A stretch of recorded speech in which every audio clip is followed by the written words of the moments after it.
Descubra o portal da Câmara Municipal de Macaé. Nele você encontra informações atualizadas, agendas e serviços ao cidadão. O site oficial é uma ferramenta essencial para quem deseja acompanhar de perto as atividades legislativas e estar por dentro de tudo o que acontece na nossa cidade. Acesse agora e conheça tudo o que nossa cidade tem a oferecer. O portal da Câmara Municipal de Macaé é um espaço dedicado à transparência e à prestação de serviços, facilitando o acesso a informações e promovendo a participação cidadã. Não deixe de visitar e explorar todas as funcionalidades disponíveis.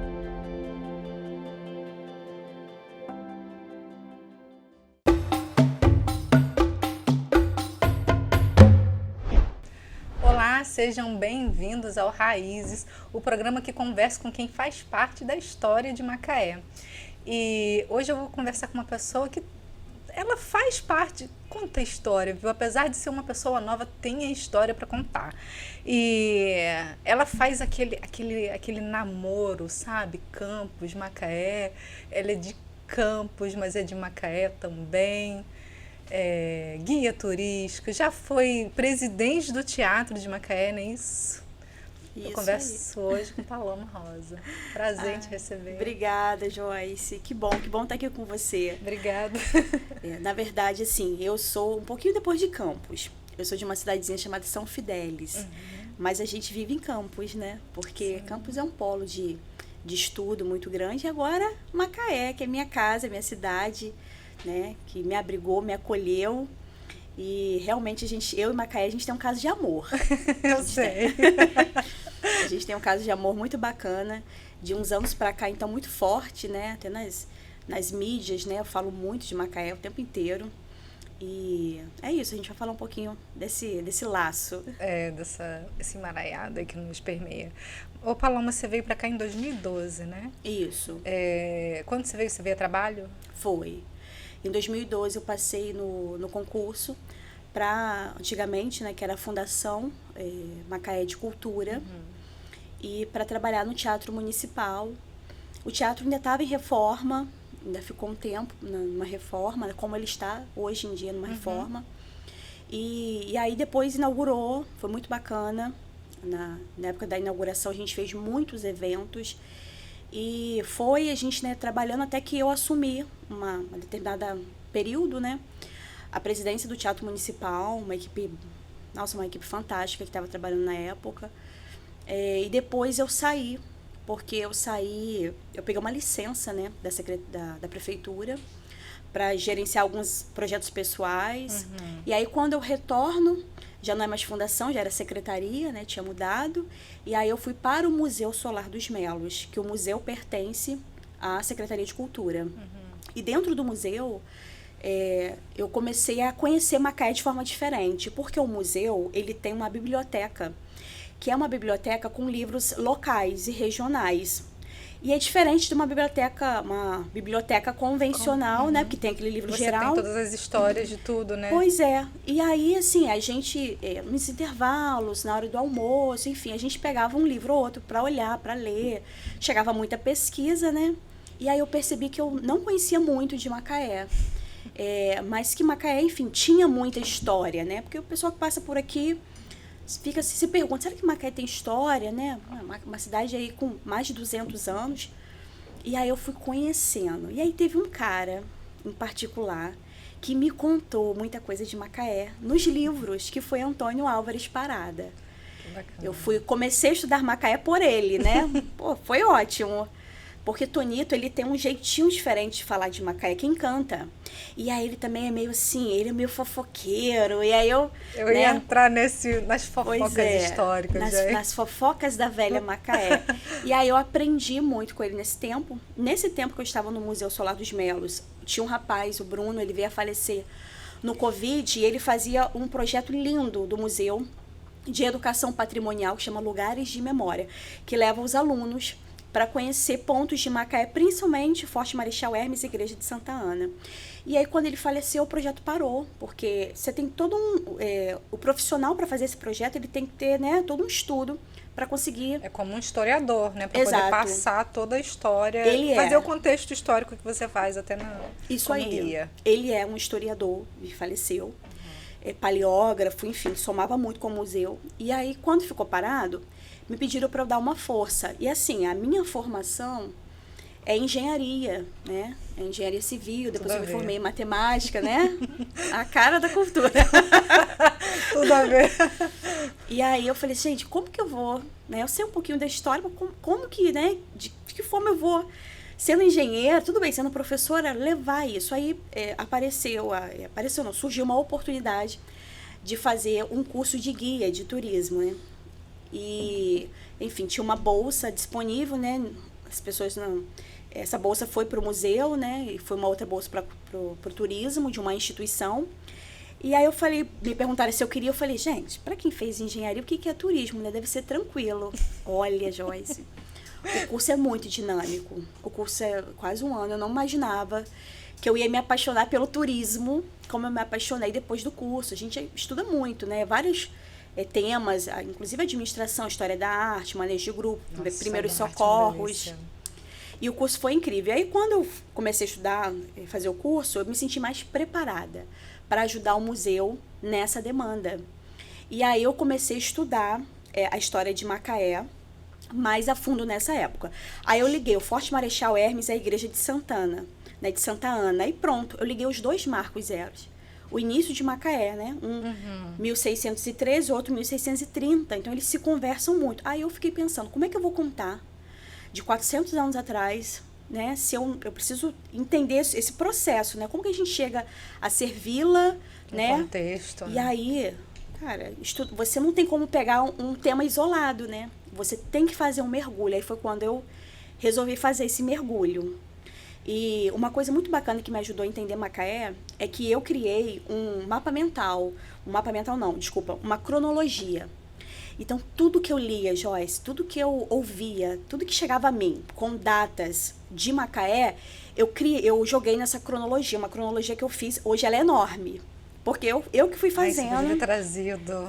Muito bacana essa cronologia. E aí eu começo assim, quando Macaé é citado pela primeira vez, aí eu parto desse ponto, lá em 1557, e aí eu fui remontando Macaé até mais ou menos ali a década de 90. Então, quer dizer, eu fiquei com, né, material mais de 400 anos, né, de datas. E aí eu comecei a entender essa dinâmica de Macaé. Hoje em dia, por exemplo, eu pego uma foto antiga, aí eu olho, eu já me localizo melhor, porque eu já estudei as datas. E aí eu sei quando aquela construção ainda estava ali. Quando que, por exemplo, a mureta da Rua da Praia. Você vai montando um quebra-cabeça. Eu acho que é um quebra-cabeça. Por exemplo, a mureta da Rua da Praia. Aquela mureta linda, né? Ali saiu muito casamento, tá? Deu muito casamento ali. Ali era ponto de encontro. Já começou a fofoca. Olha só, tem jeito. Ali é década de 30. Então, quando você vê uma foto que você não vê a mureta, você fala, antes da década de 30, né? E aí, quando você vê a mureta, você já... 30 pra frente. Se você vê um poste, né? Então, você começa a pensar, quando a energia elétrica chega? Então, se você não vê um poste... Então, e aí, você vai... tem uma palmeira que era ali chamava de Palmeira dos Meireles. É ali, na Rui Barbosa, na Avenida Rui Barbosa, ela era de esquina, ali perto do banco. E só que ela não tem mais, assim, mas muitas fotos tem, quando tirava foto da rua direita, pegava ela. Aí você sabia o tempo por causa da palmeira dos Meireles, que hoje não tem mais. E aí isso ajuda muito o historiador, né? Isso conta a história.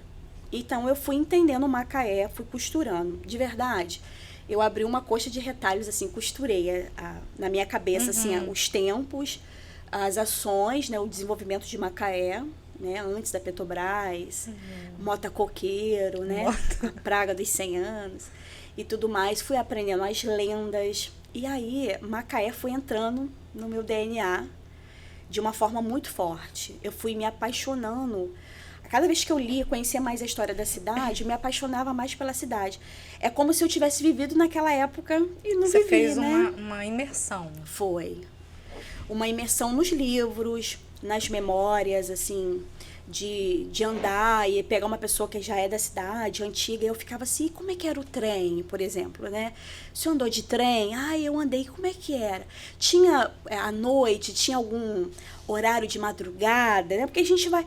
E você vai entendendo como é que a cidade se movimentava. Isso é incrível. É incrível. Uma vez uma moça me falou assim, ela falou que ela era muito pequena e ela lembra que a tia dela contava que quando a tia dela casou, o auge das noivas, ali do início do século XX, 1910, 1920, início do século XX, que o auge das noivas, quando casava, era, depois do casamento, subir no bondinho, que Macaé tinha um bondinho. Aonde esse bondinho?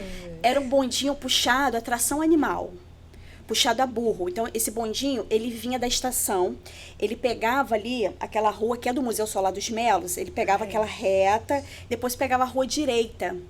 Ele fazia um movimento para quê? Para que quando você descesse da estação, você entrasse nele e conseguisse se locomover pela parte central da cidade. Não tinha carro, né?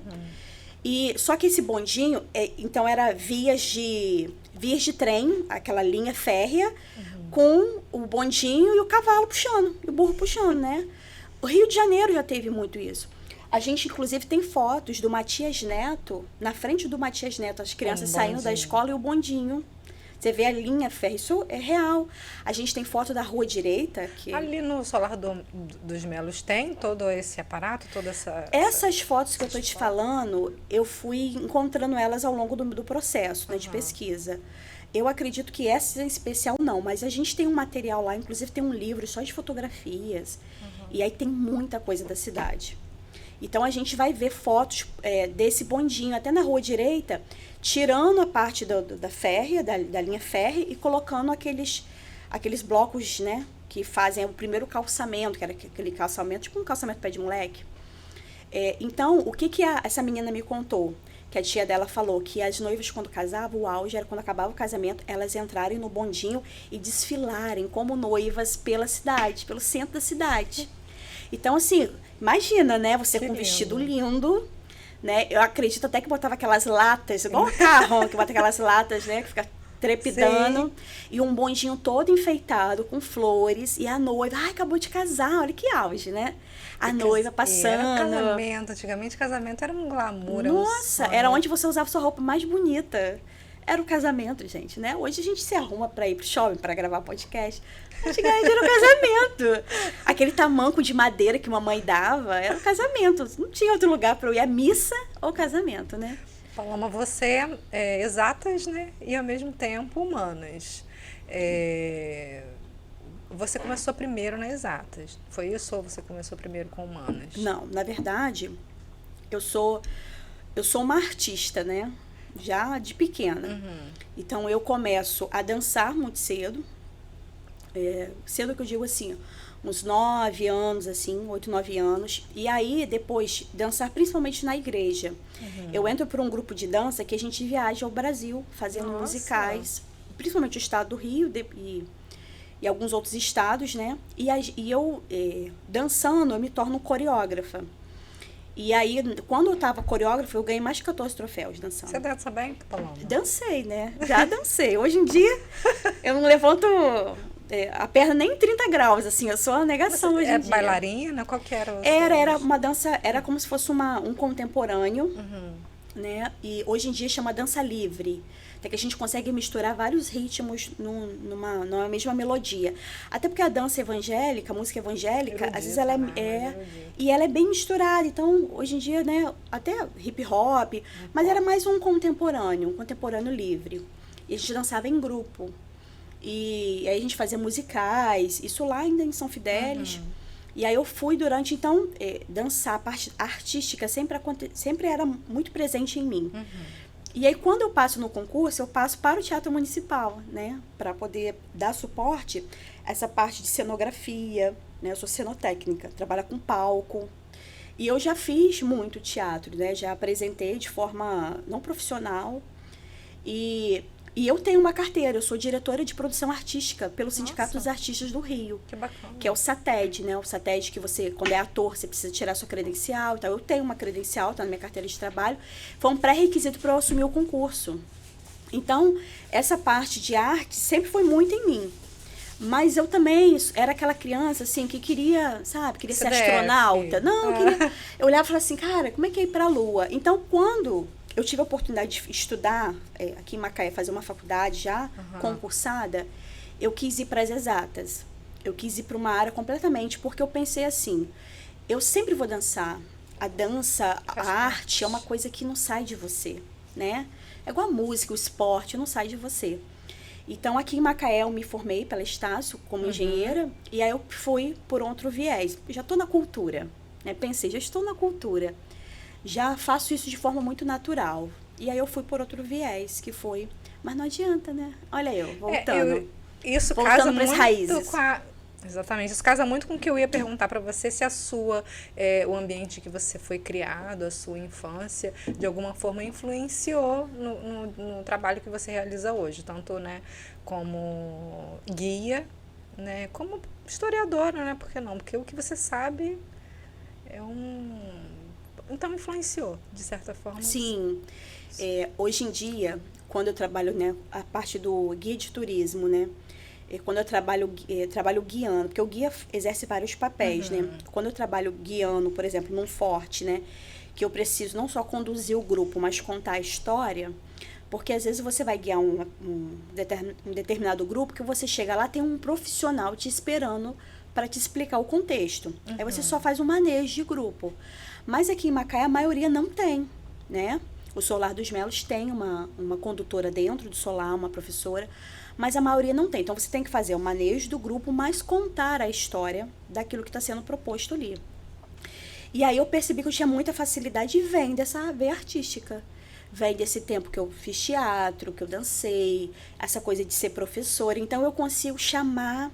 Eu brinco, vou te contar uma fofoca. Aí os alunos já ficam assim, chega juntinho, eles param de falar na hora, né? Eles prestam atenção, porque eu aprendi uma forma de me comunicar com eles brincando sobre a história, né? Pra história não ficar enjoada, né?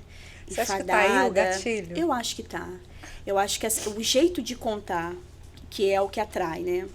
Então, a história ela é gostosa por si só, mas como a gente conta, é igual a matemática. Quando eu dava aula de matemática, eu entrava na sala e parecia assim, que os alunos estavam vendo uma coisa muito horrível, assim, eles me olhavam assim com um ódio, porque professor de matemática tem aquele estigma, né? O pessoal tem dificuldade com a matemática, e aí alinha o professor, né?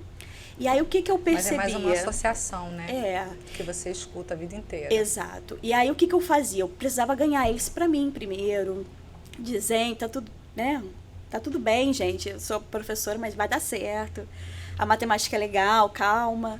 E aí, né? Aí, quando eu entrei pra história, é o contrário, né? Todo mundo brilha os olhos, fica muito feliz. É diferente da matemática. Eu falei, acho que eu vou ficar por aqui. Por aqui tá mais gostoso. Mas é a forma de contar. É igual o Forte Marechal Hermes, assim, a gente tem 2 fortes lá dentro, né? A gente tem o que a gente consegue ver, quando você passa na ponte, por exemplo, da Barra, você olha e você vê o forte. O pavilhão principal, ele é lindo, ele chama atenção. Isso tem um objetivo, né? Ele chamar a atenção tem um objetivo. E aí ele é de 1910, ele é uma história. Só que a parte de trás, que é o sítio histórico de fato, que aí que vai para 1613. Que é o Forte Santo Antônio do Monte Frio. Muita gente que está na cidade nem sabe desse nome, mas são 2 fortes que tem ali. E aí, para né, alunos de 4º e 5º ano, né, que é a grande maioria que a gente faz atividade, para você contar por que ele tem 2 fortes, que marca essa divisão de períodos. Aí a gente vai falar da história de Macaé, mas falar do Exército, porque o Exército está inserido em cima do Marco Zero, a gente está falando de contextos, né? Então, são coisas diferentes que se unem em um determinado ponto da história. Então, para você fazer um jogo de trazer tudo isso à tona de uma maneira que o aluno vai sair dali entendendo. Né? Em 1 hora, olhar aquilo tudo, entender a história e sair fascinado, aí vem o lado artista e professor, não tem jeito, né? Para ficar legal, dinâmico, né? E prazeroso. Eu acho que isso me ajuda muito. O que chama mais atenção, você falando do forte, tem uma lenda, né, que a gente escuta, que eu não sei se é verdade, eu até perguntei para você uma vez, que tem um túnel que liga o forte ao castelo. Pois é, isso vai dar um corte agora, hein? Aquele corte do podcast agora, Você hein? sabe que eu estava pensando nisso, em fazer... Você tem 1 minuto para um corte. Então eu vou tentar falar em 1 minuto. Vamos lá. O túnel que liga o Forte Marechal Hermes ao Colégio Castelo. Como a gente trata isso, né? A gente trata como uma lenda de que esses 2 pontos se unem. Teve uma época que César Melo, ele tinha um jornal, ele era correspondente de um jornal, ele era correspondente de um jornal no Rio de Janeiro. Trouxeram veio uma equipe para cá e eles ficaram alguns dias tentando achar esse vestígio, não conseguiram. Fizeram até uma nota, inclusive, dizendo que essa questão de que ligar não era real. Isso é um ponto, mas olha só, o túnel existe. Existe em que sentido? Existe a entrada do túnel, de um túnel lá no Forte Marechal Hermes, porque pensa... Mas tem no castelo? E tem no castelo, outro. Então, assim... o forte, ele é um forte do exército, ele já nasceu com esse intuito. Eles precisam se locomover. Então era muito natural que eles fizessem um túnel para que eles pudessem sair de um ponto A para um ponto B numa urgência. Então isso é uma coisa comum. E era um castelo, né? Isso é do forte. Inclusive na planta do forte tem esse traçado. Isso é um ponto para guardar pólvora, para eles se locomoverem. Então, se você, inclusive tem a entrada do túnel, quando eu não entrei, tá? Mas a galera que entrou, os soldados, entram, chega um momento que tem um paredão de pedra. O túnel para. Então, não existe, mas nesse sentido. E o Colégio Castelo tem um túnel também. E aí, inclusive, o último morador fala sobre isso, né? A gente Será fez que tem uma visita parede recente, que para e é só quebrar? Uma carmelita falando sobre isso também. Ela nos recebeu lá no colégio, ela estava falando. Esse túnel é mais a parte de baixo, é mais na parte de baixo daquela mureta de pedra que a gente sobe para o Colégio Castelo. E ali também foi fechado, porque eu acredito que a ideia era fazer essa ligação, mas, enfim, a gente sabe pelo nível da maré de Macaé, o nível da cidade, né? Com relação ao mar. Então, acredito que não encontraram viabilidade, mas iniciou-se, e aí hoje em dia fechou, até porque um túnel desse aberto, né? Enfim, são outros problemas. Então, os 2 túneis existem, mas que eles se ligam, a gente trata como lenda. Meu Deus do céu. Pois eu lembro que você chegou a falar que tinha até alguma ligação do castelo com aquela igreja que tem ali embaixo. Se eu não me engano. De qual? Que tem ali perto do castelo mesmo, tem uma igreja ali. Uma igreja batista? Eu acho que não foi? Você chegou a mencionar alguma coisa? Deve ser. Porque tem a igreja de Santa Ana no outro morro, né? Na verdade, o Colégio Castelo, a vista dele é fenomenal. E a Luísa, quando ela vai visitar, porque ele tinha uma fazenda, né? Fazenda Caturra, e quando ela vai visitar, ela se apaixona, principalmente pela vista, pelo ar fresco, né? Ela morava ali onde é a antiga Câmara Municipal, que é o Centro Cultural do Legislativo hoje em dia, né? Aquela construção era do sogro dela. Elas chegaram a morar ali, enfim, até a obra do Colégio Castelo ficar pronta, que era o Solar de Monte Lísio, e eles se mudaram. Então, assim... ali era para ser a casa mais charmosa de Macaé, para mim é até hoje. É a casa mais linda de Macaé, o Colégio Castelo. O castelo. Aquilo é gigante, né? Nossa, as paredes, a construção, é tudo muito, muito bacana. E a igreja de Santa Ana também é um ponto estratégico. Você pensar, ela está no alto do morro, né? Com uma vista privilegiada da cidade. Então, ela foi pensada e colocada ali, né, como uma capela primitiva inicialmente, para ter visão do mar, porque tudo era o mar. A navegação era pelo mar, né? O meio de se locomover era marítimo. Então, se eu sofresse um ataque, mar. Se eu pedisse uma encomenda aí, né? Uma encomenda dessa da vida aí, né? Mercado Livre, Shopee, onde que chegar? No mar, eu brinco com as crianças. Então, a gente teria que olhar para o mar o tempo inteiro. E aí, eles se colocam de forma estratégica, e eu acredito que a Luísa, né, o Visconde de Araújo também, né? Aquela construção ali ficou bem estratégico para eles. Agora, que liga né? São boatos, são fofocas históricas, né? O que te fisgou, Paloma? Qual foi a primeira história que você ouviu de Macaé, que você começou a se debruçar assim? Deixa eu ver, o que tem mais aqui? Eu comecei muito pela lenda, né?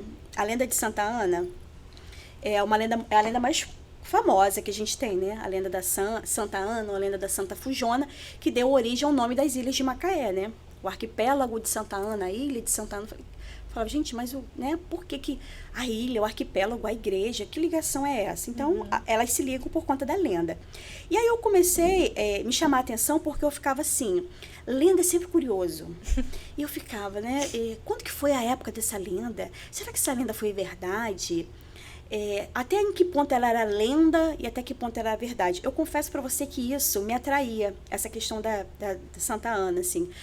Quando a gente faz a visita na igreja, né, a gente consegue entrar dentro da capela, a gente é super bem-vindo da igreja. A gente tem um mini museu, a igreja, as pessoas podem visitar e os alunos sentam, né, os alunos munícipes que a gente vai participando, sentam na capela e eu falo assim, vou contar para vocês a lenda onde tudo aconteceu. O mistério foi aqui, a gente precisa de um silêncio absurdo. E às vezes nessa hora o sino da igreja toca. Eu já olho assim, tipo, vai dar 10 horas, eu já deixo para falar. Já para dar aquele suspense, né? O sino toca, todo mundo já fica ligado. E aí, hoje eu percebi, isso eu tô falando, tá? Isso é a minha visão. Paloma. Que a lenda, ela de fato aconteceu e ela era até interessante.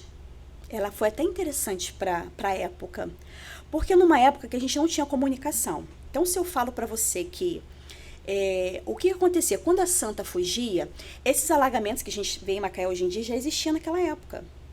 Então, quando a santa desaparecia, acontecia alguma coisa muito estranha na cidade, o pessoal falava assim, é porque a santa fugiu. É porque a santa sumiu, olha que coisa. Sei lá, fulano, aconteceu um crime na cidade. A santa. Choveu demais, alagou. A santa. Você tá entendendo? Tudo era santa. Tudo que acontecia de estranho, de mistério, era santa. Tá dando calor fora do normal numa época do ano. A santa. A santa foge, desconfigura o cenário. E aí você não tem comunicação na época. A comunicação era limitada. Se a pessoa chega para as pessoas isoladas e contam isso e fala isso, você acredita. Aquilo vai se tornando uma verdade, Joyce. E aí, a igreja, se você for lá em agosto, tem um vento, E antigamente a porta, lembra que a porta do altar era virada para o mar? Então, imagina se a porta, né, quando era virada para o mar e dá aquele vento, apagava as velas, derrubava as flores. Será que não era interessante a gente fazer uma reforma? Como é que a gente faz uma reforma? Precisa de ajuda dos fiéis, de todo o movimento. E às vezes a gente só falar que quer fazer uma reforma não cola. Será que a gente inclui uma lenda? Uma santa? Uma problemática. Uma problemática. Será que a gente não consegue as pessoas chegarem mais... Exatamente. Então, eu acredito que existiu um acordo ali, sei lá, entre os padres e os pescadores, um exemplo, né? Então, assim, vamos deixar isso acontecer para a gente poder ter essa ajuda. E a obra demora, né? Demora um tempo. Então, assim, eu de fato acredito que a lenda aconteceu. Que a história que ela sumia era real. Não que ela saísse andando. Fazendo travessuras. Eu pergunto isso aos alunos, eu falo assim, como é que você acha que a santa sumiu? Aí os alunos falavam, eu acho que ela foi nadando, eu acho que ela foi voando. Nossa, porque criança tem um imaginário, né? Ela de fato acha que a imagem se teletransportou. Mas assim, a gente sabe, né? Hoje em dia, o que poderia, as possibilidades. E eu acho que a lenda foi real. Assim, não tinha noticiários, assim, pra gente, né? Como a gente tem hoje jornais que noticiou que a santa sumiu. A gente não tem essas evidências. Né? Já tem a evidência de que uma lenda aconteceu, mas eu acho que aconteceu. E eu acho que tinha um motivo muito forte por trás, que foi a reforma da igreja. Então, fecha-se a porta para o mar, abre-se a porta para a serra. E aí o vento não atrapalha, né? E a santa fica de costas, herda o nome da ilha, né, onde ela foi achada. Legal. E aí, enfim, a gente continua a história. Então, essa é uma lenda que para mim tem um super fundo de verdade. Você conta histórias assim pro Ralph também, pro seu filho? O Ralph, a gente brinca, assim, de criar novas histórias constantemente. Até de criar músicas. Às vezes eu pego um ritmo, a gente tá indo pra escola, né? Aí a gente tá lá no carro, eu pego um ritmo, assim, de uma música qualquer aleatório, falo assim, cria uma nova música. Vamos criar, tipo, um repente. Aí a gente pega uma música, um ritmo, e a gente vai criando novas histórias em cima, novas frases e novas histórias, porque eu acho que isso salva. Existem algumas coisas que eu acho que nos salva. A arte, a música, a dança, o esporte. E eu acho que essa coisa do imaginário, ela é muito importante pra gente... não sei, pra Sonhar, gente sonhar. né? Talvez, acho que é isso. Porque para poder eu acho que você, quando você vê um horizonte, né, algo diferente daquilo que para onde a humanidade está indo, você está vendo, você tem que sonhar, você tem que se permitir sonhar, você tem que viver uma realidade diferente, nem que seja na sua cabeça mentalizar aquilo e correr atrás. E ele tem essa veia, assim, artística, ele gosta de... Isso que eu ia perguntar. Como que é para ele ver você trabalhando com o que você trabalha, encantando as pessoas, porque eu encanto. Eu quando conheci você, eu fui assim meio com o pé atrás, eu vou lá na serra, na minha serra, com a guia, que lá não sei de onde vai saber mais que eu. E eu fiquei encantada, porque não era um trabalho. Quem conhece você dentro do seu trabalho, um pouquinho depois que adentra no seu ambiente, no seu universo, vê que não é um trabalho, é um caso de amor, uma paixão. Até uma vez que eu falei com você, acho que foi no Instagram, né, que você consumiu aquilo tudo e aquilo foi te envolvendo como um namoro ali. Exato. E transborda. Como que é para você e para o seu filho, principalmente, ver você assim? É quase uma dança, né? Eu e a história de Macaé. Eu me envolvi mesmo e eu gosto muito. E acho que cada vez que eu leio um pouco eu me envolvo mais. O Ralph é engraçado porque, por exemplo, hoje em dia a gente faz muito passeio para as ilhas, né? Ele vai? E esse verãozão a gente fez e na maioria ele foi, né? Ele visitou mais as ilhas do que muito macaense, né? Que tá aqui, que fica receoso e não conhece o arquipélago. E aí, quando eu tô lá no barco contando as histórias de Macaé, ele me dá tchau e tal. Aí, esses dias, a menina que tava do lado, ele falou assim, ela é minha mãe. Aí, tá contando a história, é minha mãe. Então, ele já vê, assim, que essa coisa de lidar com o público, as histórias da cidade, né? Ele brinca, minha mãe trabalha com turismo, né? Ele fala. E ele tá vendo, né? Essa atividade, esse carinho que eu tenho pela cidade. Se eu vou em algum lugar que eu não levo ele, você não me levou nessa cachoeira aqui, por quê? Né? Ele gosta muito de andar comigo pela cidade, conhecer as histórias da cidade. Ele ainda conhece pouco, ele está 5 anos fazendo as conexões. Mas ele se diverte, ele está em todas. Se envolve, né? Se envolve. Ô, Paloma, tem alguma história aqui de Macaé que você contou ou que você leu, que tem alguma coisa assim que dá um pouco de arrepio, que dá um pouco de... Tipo, o quartel deve ter muita história de sofrimento também, deve ter muita história de coisas difíceis ali. Eu vou ser sincera para você, Joyce, hoje em dia o arquipélago de Santa Ana, eu acho que ele guarda muita história. E ali é onde é o sítio, né? Ali é um lugar que tem história, que tem biologia, que tem arqueologia, e ele ainda não foi explorado como ele deve ser. Acredito que futuramente as pessoas se liguem nisso, né? Na década de 80, a Petrobras fez uma escavação ali para instalar uma torre de comunicação. Achou-se uma ossada humana. Chama o delegado. Quando o delegado chegou 1980. Lá... Isso. Quando o delegado chegou lá, ele percebeu que não era uma ossada comum. Chama o IFAM. E aí, quando levaram, né, para fazer a datação do carbono 14, constatou que era a ossada mais antiga encontrada em ilhas do Brasil. Algo assim. Coisa de 1.300 anos. Então, a gente está falando de... a ilha... ela compõe vários períodos da história de Macaé, vários. E principalmente do período dos escravizados. Então, você imagina você chegar com um galeão, com vários escravizados para desembarcar, você precisava fazer em quarentena, né? A gente tinha uma quarentena no Rio de Janeiro, e acredita-se que a ilha também era um local de fazer quarentena desses escravizados. Então, muitos morriam por ali eram enterrados, jogados, né? E aí, quando fizeram um campo, se eu não me engano, de 400 a 500 metros de escavação, depois desse episódio, tem uma professora que coordenou todo o estudo, encontrou-se munições de canhões, outros corpos, inclusive de bebê, de outros períodos da história de Macaé, vasilhames, enfim, constatando que a ilha foi usada, sambaqui, quer dizer, de povos originários de diversos momentos da nossa história. Então, assim, hoje em dia, o arquipélago, eu olho para o arquipélago, parece que é um mistério, que tem coisas ali embaixo que a gente não sabe e que contam a história, né? Tem uma base da Marinha ali, então a Ilha de Santana não pode caracterizar a ilha turística, tem que ter autorização para entrar, diferente da do francês, e aí está ajudando a preservar a história que está inserida ali, né? Então, tem uma prancha de um autor chamado Paul Harry. Ele desenhava, né?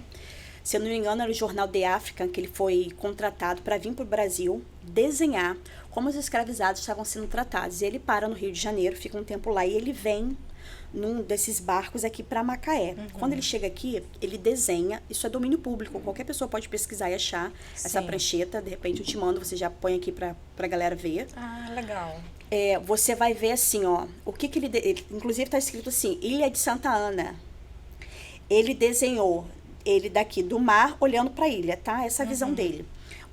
Galeões parados, isso em 1840. Galeões que você fala, são barcos grandes que vinham muitos escravizados juntos. Ah, tá. No Rio de Janeiro, para inglês ver, proibido o desembarque de escravizados. Aí o que acontecia? Vinha de forma clandestina para o interior do estado. E aí, aonde que era um ancoradouro ideal para isso? Ilha de Santa Ana. Então, parava-se esses barcos, né?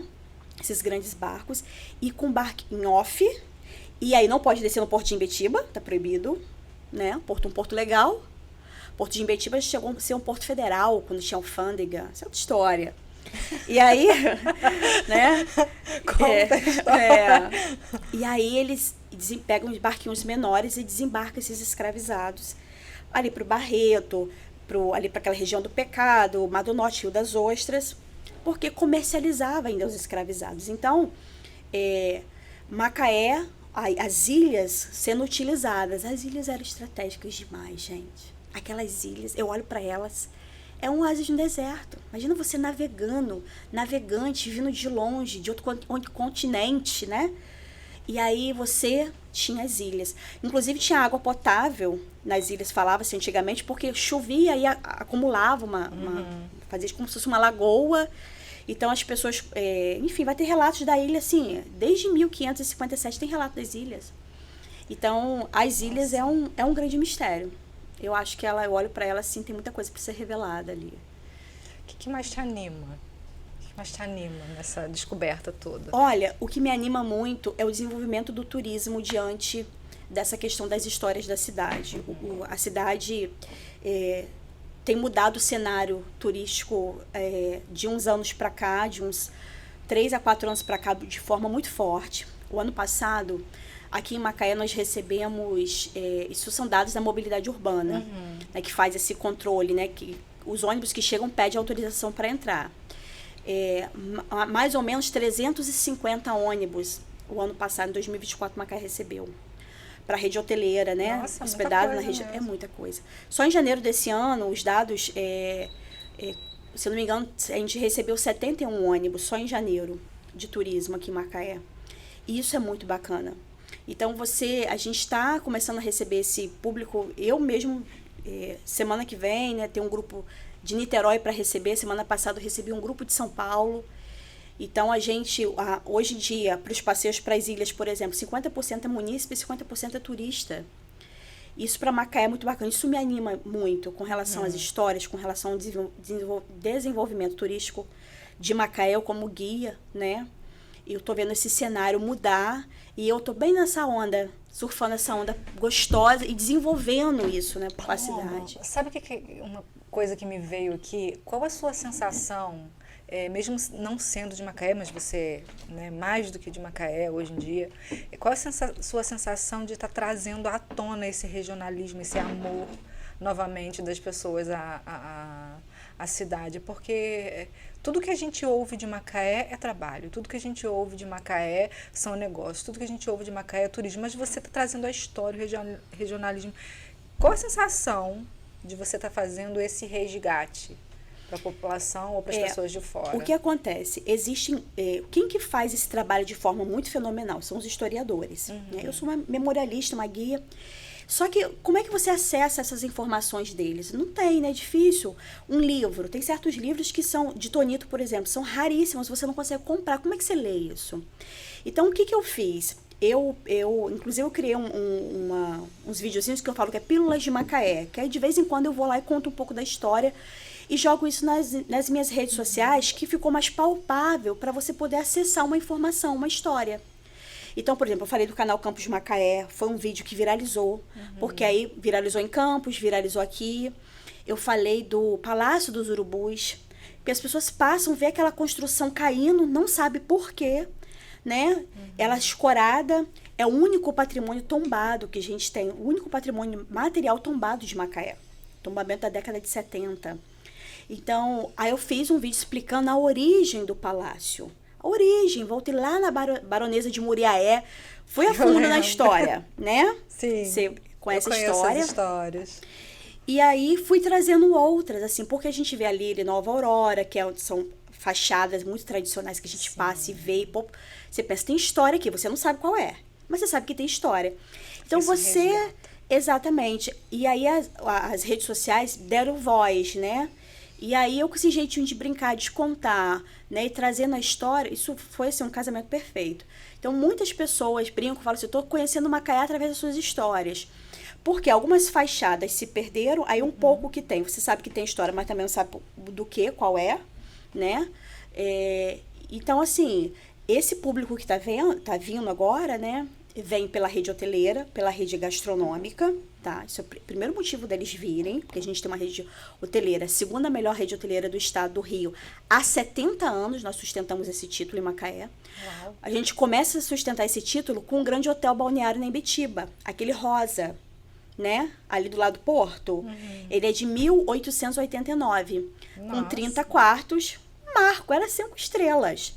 Se você casasse, meu amor, você queria se hospedar lá. Naquela época, se você quer ir para um hotel de luxo, você ia para lá, veranear-se, né? Você já fez um paralelo antes e um depois ali? Do hotel? Eu fiz um vídeo sobre o hotel, falando de como é que ele era, né? De vez em quando a gente faz um walking tour pela prefeitura, ali. É gratuito, a gente fez mês passado em Imbitiba. E vou aproveitar, né, para falar que a gente vai fazer um agora, no final, em março, né, depois em abril, a gente vai fazer na Praia do Cantinho, ali no Farol Velho. Porque a gente vai contar a história do farol, que tem a ver com o porto, né? É gratuito, às sextas, pela Secretaria de Turismo, muito bacana. A gente vai fazer uma caminhada e lá a gente conta as histórias. E aí, quando eu fiz o vídeo do Grande Hotel, a gente linkou esse período da história, né? Hoje tá lá, né, a questão ainda a prefeitura resolvendo, né? A ideia é que se torne um museu futuramente. Mas como ele começa, né? O porto, a importância do porto, as pessoas chegavam, precisavam dormir, né? Aí tinha umas pensões, quase umas espeluncas, aquelas coisas das pensões, até que uma dessas pensões, um desses responsáveis, bem visionário, ele então pede à Câmara, na época, né, para construir, pede concessão de construção do hotel. Inclusive o terreno alforado da Marinha, ali o terreno da Marinha ele consegue construir, e até hoje não, aquele terreno não é um terreno da Marinha, e aí faz a construção, a Câmara autoriza e tal. Aí o cara, acho que a Câmara também pressionou, falou assim, você faz um negócio bacana lá, um negócio decente lá. Mas aí ele ficou dono do... Ele ficou por 40 anos, mas ele fez assim, o Grande Hotel, ele não é como é hoje ali, do jeito que a gente vê, não, ele era um pouquinho diferente, menor. Porque depois, agora já em 1950, o Sesc assume e se torna colônia de férias do Sesc. Isso aí é a grande... As pessoas que estão ouvindo o podcast em Ficção da Cidade vão relembrar essa história, porque isso virou auge, né? A colônia de férias do Sesc, todo mundo falava isso. Mas a questão do Grande Hotel, inicialmente, ele era lindo, a fachada era virada para o mar. Então, você está vindo do Rio de Janeiro para veranear, se você já viu o nome E aí descia ali no Porto, dali você estava hospedado. Era luxo. Era 30 quartos, não tinha luz elétrica, mas tinha banheiro, tinha latrina. Olha que coisa. Era o auge, era o hotel. Então, há 70 anos nós somos. Latrina. São os banheiros, né? É como se fossem os vasos. O banheiro, porque antigamente não tinha banheiro no quarto. Sim. Pensa, século XIX, era pinico. Se era uma casa, o banheiro era do lado de fora, no quintal, não era isso? O Solar dos Melos não tem banheiro, não tem até hoje. Não. Que é a casa original. Eles não tem banheiro e cozinha. Era externo, não tinha encanamento. Então, você imagina você montar um hotel que cada quarto vai ter um banheiro. Isso é luxo, gente. Mais do que o pinico. É um auge, né? Você poder tomar banho, sei lá, tipo, né? Se banhar, né? Usar o banheiro. Pra gente é tão comum, né? Era um marco. Paloma, tá chegando ao fim do nosso podcast, do Raízes. Nossa, você trouxe a raiz de Macaé para dentro do programa, literalmente. Obrigada por participar. Meu primeiro Raízes, estreando com ela. Muito bem, né, gente? Quero que você deixe suas considerações finais. Fale um pouco do projeto do Walking Tour, que inclusive eu quero participar. Quero ver se a gente consegue fazer algum trabalho assim para poder divulgar, porque precisa, né? Sim. Te dar os parabéns, porque você é uma enciclopédia. A gente aprende o tempo inteiro. Até quando a gente está brincando, a gente está aprendendo. E é isso. Obrigada. Eu que agradeço. Agradeço a oportunidade. Né, realmente, eu falei, voltei no tempo em Macaé, né? E é muito bacana. E o Walking Tour é um projeto da Secretaria de Turismo, né? Da Prefeitura, realizado pela Secretaria de Turismo. Ele acontece às sextas e cada mês muda o roteiro. Uhum. Então, se as pessoas quiserem acompanhar, saber qual vai ser o roteiro daquele mês, as próprias páginas da Prefeitura e da Secretaria divulgam a atividade, a inscrição é por e-mail, manda o nome completo, super simples. E a pessoa vai poder participar. Uma sexta de manhã, uma sexta à tarde, vai intercalando. Então, é uma oportunidade aí. Faz esse roteiro Walking Tour é o que faz o trabalho social com 1 quilo de alimento ou não? Não, esse não. Esse não precisa de nada para inscrição. E ele a cada mês ele vai mudando. Então, a gente vai fazer agora o Farol Velho, depois tem Solar dos Melos, aí faz Igreja de Santa Ana, a gente já fez o Colégio Castelo, a Câmara, né, o Centro Cultural do Legislativo, faz praças. A gente vai fazer agora um muito especial esse ano, que é da Ferrovia. E quem vai contar pra gente é a própria galera da rede ferroviária. Nossa, eles que vão, a gente vai fazer lá dentro da mobilidade, ali a parte da ferrovia. Vai ser incrível. Então, um resgate. Vai ser muito bacana. A ideia é essa. É o Walking Tour, cada canto, contar um pouquinho da história de Macaé. Obrigada. Eu que agradeço. Obrigada, Joyce. Gente, esse foi o Raízes. Eu tô apegada no meu outro podcast ainda, mas esse foi o Raízes de hoje. A gente trouxe verdadeiramente a história de Macaé. Sugiro que você acompanhe a Paloma nas redes sociais, porque ela desenvolve um trabalho muito bacana, não só pela prefeitura, mas ela desenvolve um trabalho particular especial também, sempre trazendo esse resgate do nosso regionalismo, que eu acho muito importante a gente saber nossas raízes, né? Saber nossas raízes fortalece nossa identidade. Sigam nossas redes sociais, @TV Câmara. Temos uma variedade de programas na nossa plataforma, sugiro que você acompanhe. Curta, comente, compartilhe. Até a próxima.